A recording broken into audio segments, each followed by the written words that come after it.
Thank you, Mr. Speaker. I certainly want to rise and commend the sponsor of this resolution as well.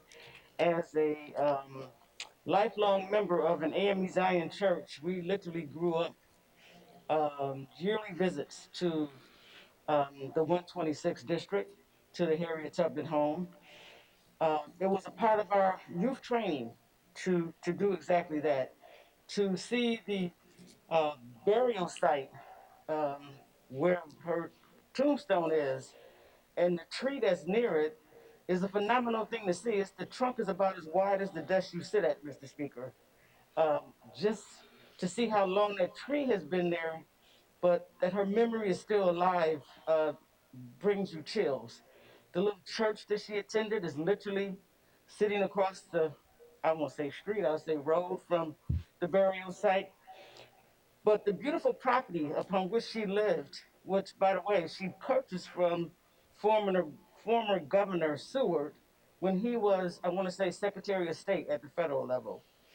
They developed a relationship, and she and with he and his wife, and she eventually ended up purchasing that property from them. That property still serves as a youth retreat area for young people across the state of New York who are members of the AME Zion Church.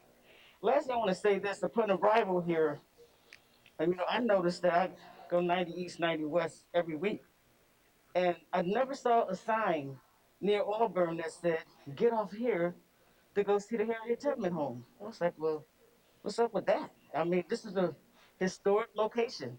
People should want to go. If they knew it was there, they would probably stop. So I introduced legislation to make that happen. And unfortunately, Mr. Speaker, you might remember this. It took almost 4 years to get that little bitty sign that's on the 90 that says, "This is where the home of Harriet Tubman is." But upon introducing that legislation, our former colleague, Mr. Finch, came to me. He said, colleague, my family is the family funeral home that buried Harriet Tubman. And I was like, wow, you all must have some really cool artifacts, um, at least obituaries and pictures, etc., at the funeral home. And he said, yes, we do. He actually invited me to come. That's something I didn't ever take him up on, that I might have to reconsider, coming into our new colleagues district and doing exactly that. So this is history, as folks have said on the floor today, that is important to remember, because this is the thing that will carry us into the future and make lives better for all. This was a great woman who withstood a lot of enormous obstacles. Most of what she tolerated, the vast majority of us would run from. She never ran. She never quaked.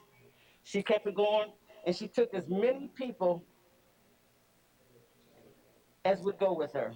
One of my favorite quotes by her is, "I would have saved more slaves if they knew they were slaves." With that, Mr. Speaker, I want to thank you for this opportunity. Thank the sponsor for introducing this legislation. I look forward to voting in support of it.